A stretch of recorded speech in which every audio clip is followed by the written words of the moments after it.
வணக்கம். சற்று முன் கிடைக்கப்பெற்ற மிக முக்கியமான செய்தி ஒன்று வெளியாகி உள்ளது.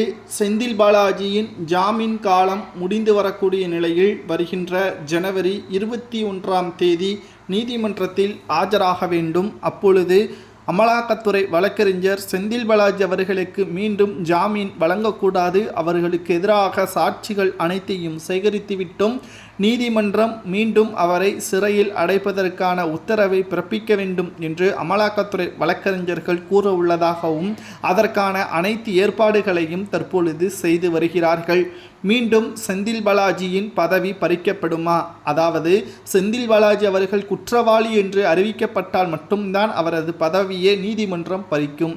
அதுவரை அந்த பதவியில் அவர் சிறையில் தான் இருப்பார். மேலும் நாட்கள் நீட்டிக்கப்படக்கூடிய வகையில் நீதிமன்ற காவல் அமைந்தால் நிச்சயம் அவரது பதவியை தானாக முன்வந்து இதற்கு முன்பாக ராஜினாமா செய்தது போல் தற்பொழுதும் அவரது பதவியை ராஜினாமா செய்வார் என்றும் எதிர்பார்க்கப்படுகிறது. ஆனால் அதற்கு அவசியம் இருக்காது என்றும், ஏனென்றால் சுமார் 2200 சாட்சிகளை சேகரித்து விட்டது அமலாக்கத்துறை அதிகாரிகள்.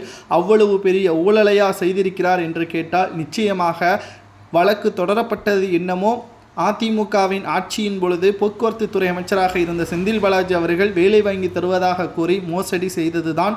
ஆனால் தற்பொழுது விசாரணை அடுத்தடுத்த கட்டத்திற்கு செல்லக்கூடிய வகையில் அமைந்திருக்கிறது என்றால் அது மின்சாரம் மற்றும் மதுவிலக்கு ஆயத்தீர்வு அமைச்சராக இருந்த பொழுது பல கோடிகளை ஊழல் செய்ததாகவும் இதனால் திமுகவில் இருக்கக்கூடிய மற்ற அமைச்சர்களது பெயரும் இதில் அடிபட்டு வருகிறது.